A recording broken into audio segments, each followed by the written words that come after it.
ആമുഖമായി പറഞ്ഞേക്കാം, ഈ ചൂടിൻ്റെ തണ്ണിമത്തങ്ങ കാലത്ത് തണ്ണിമത്തങ്ങയുടെ പുറത്തുള്ള പച്ചത്തൊലിയും അതിൻ്റെ കുരുവും വലിയ ഔഷധമൂല്യമുള്ളതാണത്രേ. അത് കറിയിൽ ഉപയോഗിക്കാമെന്ന് പല ഇൻ്റർനാഷണൽ സ്റ്റഡികളിലും കണ്ടെത്തിയിട്ടുണ്ടെന്ന് കഴിഞ്ഞ ദിവസം ഹിന്ദുവിൽ എഴുതിയ ഒരു ആർട്ടിക്കിളിൽ വായിക്കാനിടയായി.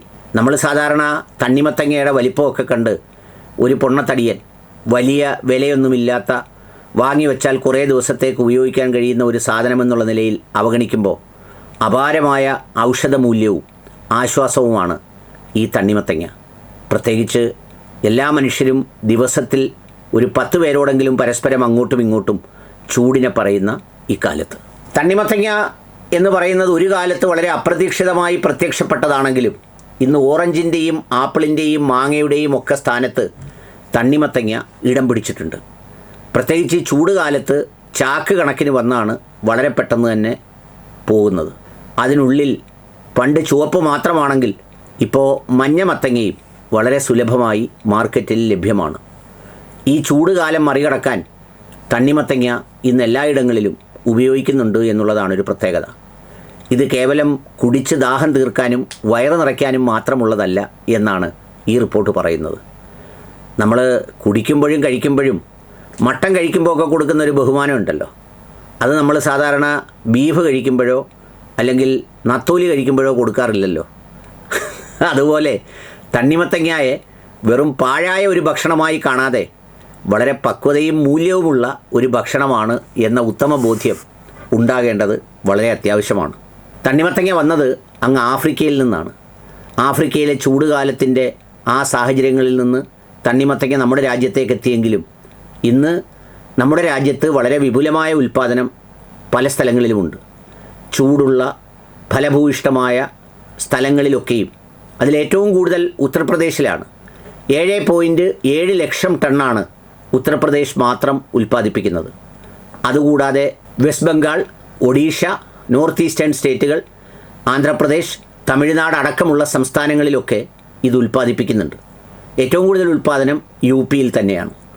എന്ന് മാത്രമല്ല, നമ്മളിപ്പോൾ UAE, ഖത്തർ തുടങ്ങിയ രാജ്യങ്ങളിലേക്ക്, പല രാജ്യങ്ങളിലേക്കും ഈ തണ്ണിമത്തങ്ങ നമ്മൾ കയറ്റി അയക്കുന്നുമുണ്ട്. തണ്ണിമത്തങ്ങ പൊതുവിൽ വളരെ ഫൈബ്രസ് ആയിട്ടുള്ള ഒരു ഫ്രൂട്ടാണ്. അതിൻ്റെ ഫൈബ്രസ് സാന്നിധ്യം ദഹനത്തെ നന്നായി സഹായിക്കും എന്നാണ് ഈ റിപ്പോർട്ട് പറയുന്നത്. കൂടാതെ vitamin A, vitamin C, antioxidants, anti cancerous തുടങ്ങിയ വസ്തുക്കളുടെ സാന്നിധ്യം ഈ തണ്ണിമത്തങ്ങയിലുണ്ട്. നമ്മൾ ആരും ശ്രദ്ധിക്കാതിരുന്ന ചക്കയെ വളരെ പെട്ടെന്ന് ആർട്ടിക്കിളിലൂടെയും ലേഖനങ്ങളിലൂടെയും ഹിറ്റായി മാറിയതുപോലെ ഹിറ്റായി മാറേണ്ട ഒരു സംഗതി തന്നെയാണ് തണ്ണിമത്തങ്ങയും. തണ്ണിമത്തങ്ങയിലുള്ള ലൈക്കോപ്പിൻ എന്ന് പറയുന്ന ഒരു വസ്തു നമ്മുടെ ആർട്ടറികളെയും ഹാർട്ടിനെയും ഒക്കെ സംരക്ഷിക്കാൻ ഫലപ്രദമാണ്.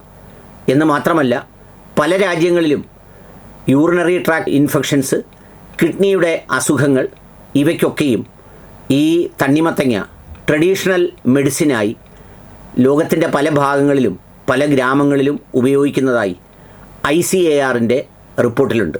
ഇന്ത്യൻ കൗൺസിൽ ഓഫ് അഗ്രികൾച്ചർ റിസർച്ചിൻ്റേതാണ് ഈ തണ്ണിമത്തങ്ങയെ സംബന്ധിച്ച വളരെ വിശദമായ റിപ്പോർട്ട്. എന്നെ അത്ഭുതപ്പെടുത്തിയ ഒരു പ്രധാന കാര്യം, ഈ തണ്ണിമത്തങ്ങയിൽ അതിൻ്റെ ഉള്ളിലുള്ള ആ സബ്സ്റ്റൻസ് പോലെ തന്നെ അതിനേക്കാളും ഫലപ്രദവും ഗുണകരവുമാണ് അതിൻ്റെ സീഡും അതോടൊപ്പം നമ്മൾ കട്ട് ചെയ്ത് കളയുന്ന പുറത്തെ ആ പച്ചപ്രതലവും. ആ പച്ച തോടിനകത്തിരിക്കുന്ന റെഡിഷോ യെല്ലോയിഷോ ആയിട്ടുള്ള ആ മാംസളമായ ഭാഗം മാത്രമാണ് നമ്മൾ പലതിനും ഉപയോഗിക്കുന്നത്.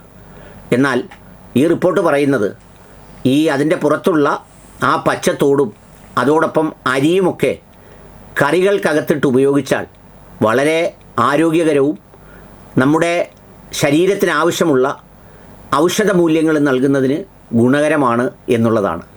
ഇനി മുതൽ ഈ തണ്ണിമത്തങ്ങയുടെ തോട് കളയുന്നതിന് മുമ്പ് അത് വളരെ മനോഹരമായി കഴുകി ശുദ്ധിയാക്കി വൃത്തിയാക്കി അതിനെ കറികളിൽ ഉപയോഗിക്കാമെന്നാണ് ഈ വിശദമായ റിപ്പോർട്ട് പ്രതിപാദിക്കുന്നത്.